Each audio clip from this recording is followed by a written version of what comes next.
s'il te plaît, fais-moi plaisir. Arrête de manger des pizzas qui ne sont pas des vraies pizzas et viens voir ce que c'est réellement l'Italie. Alors David, tu es un des pilotes les plus expérimentés, si ce n'est le plus expérimenté de la grille du FSBK. Comment tu arrives à trouver cette motivation chaque jour, chaque week-end? Alors moi, la motivation, vous savez, à partir du moment où je fais de la moto, c'est pour essayer de gagner des courses. Je représente une marque qui est différente des autres. Et rien que ça me motive assez pour pouvoir faire des bons résultats avec et leur apporter ce qui leur est dû. Vous savez, quand vous gagnez beaucoup de championnats et que vous avez en face de vous des gens qui sont passionnés et qui font passer la compétition avant tout, c'est facile d'avoir des relations sur du long terme. Ces gens-là, aujourd'hui, j'ai la chance qu'ils soient encore chez Ducati à Bologne. On a une confiance mutuelle, on se pose des questions, on se répond vite fait. Il n'y a aucune ambiguïté entre nous et rien que ça, je ne pourrais pas travailler différemment que ça de toute façon, donc on s'est bien trouvé pour ça. Justement, là, au fil des années, tu as travaillé avec Ducati, mais aussi tu as vu l'évolution du FSBK à travers de différentes catégories. Comment tu vois le niveau du FSBK aujourd'hui? Les pilotes aujourd'hui sont aseptisés. Et à l'époque, c'était pas comme ça. À l'époque, je suis pas vieux, mais les pilotes qu'il y avait avant cette génération-là de pilotes étaient différents. C'était des gens qui disaient ce qu'ils pensaient et on pouvait pas faire trop ce qu'on voulait avec eux.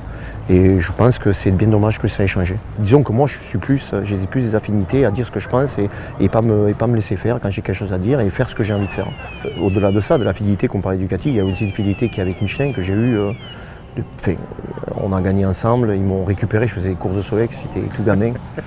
Aujourd'hui, David Muscat roule pour la marque Michelin et pour la marque Ducati depuis de nombreuses années.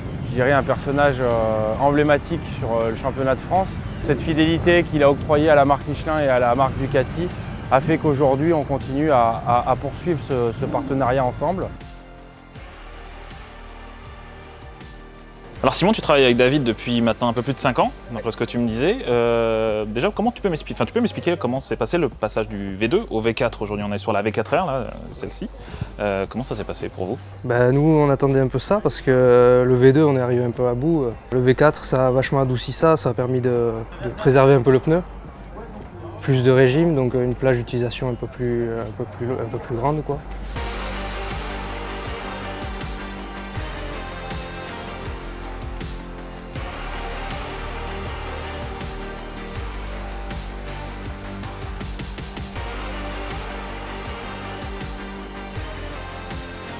Les calages d'allumage sont calés comme les V2. Donc si vous voulez, en fait, c'est deux V2 qui sont accouplés.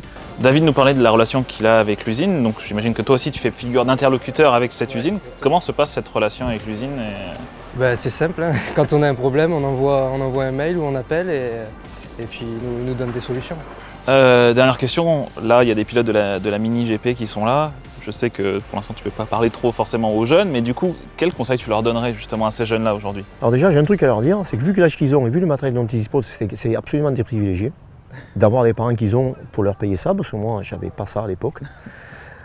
J'avais des parents qui m'ont aidé, mon oncle, mon père, ma mère, qui m'ont laissé faire et qui m'ont aidé à faire ça, mais dans des proportions qui ne sont pas les mêmes aujourd'hui. Par contre, il y a un truc qu'il faut que je leur dise, c'est que c'est sûr qu'ils sont privilégiés, mais par contre, il faut qu'ils croient à leurs rêves, quoi, et qu'ils ne lâchent pas. Parce que si tu ne crois pas à tes rêves et que tu lâches, tu n'arrives à rien dans la vie, que ce soit dans la moto ou ailleurs. Donc s'ils y croient, qu'ils se donnent les moyens de réussir et qu'ils se donnent à fond, que ça marche ou que ça ne marche pas, ils n'auront pas de regrets dans tous les cas. Ce sera le mot de la fin. Merci beaucoup David. Merci à vous surtout.